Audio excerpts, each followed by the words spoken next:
له هر ځوان هلک پوښتنه وکړه، ورته ووایه د ژوند هیله دې څه شی دی؟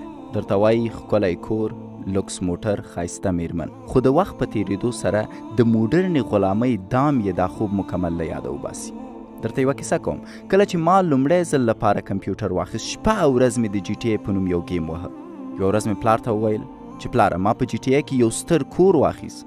پلار مې راوکتل، ویې مګر پکې اوسېدی شي؟ دې خبرې مجبوره کړم فکر وکړم او له هغې ورځې وروسته بیا ما ګیم نه دی وهلی. نو زه غواړم ووایم چې له هوښیاره خلکو سره باید وګرځئ، له خلاقه خلکو سره باید کینئ، له حقیقت پسنده خلکو سره باید مشوره وکئ، که نه تاسو خپل ژوند تباه کوئ. تاسو خپل استعدادونه له منځه وړئ. ولې؟ چون ستاسو په ژوند کې کم فکره، منفي، تنبل خلک دي.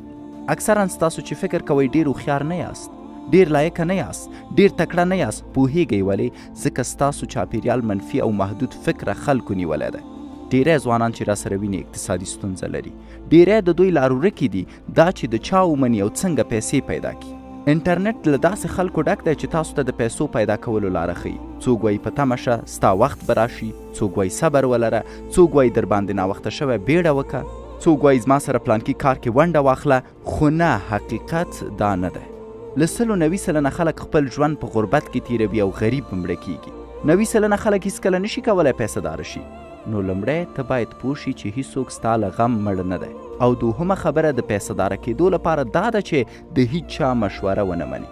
همدا اوس 100 نفره میلیونران راول او دلته یې له ما سره کینوه. د هر یو نه یې پوښتنه وکړه چې څنګه میلیونر شو. د هر یو کیسه بیله ده، د هر یو کار بیل دی، د هر یو لاره بیله ده. ایلن ماسک پیپال رامنځته کړ، جیف بیزوس آنلاین کتابونه خرڅول. د هر چا لاره بیله ده د پیسو پیدا کولو په ډګر کې. نو مهمه نه ده چې د نورو نه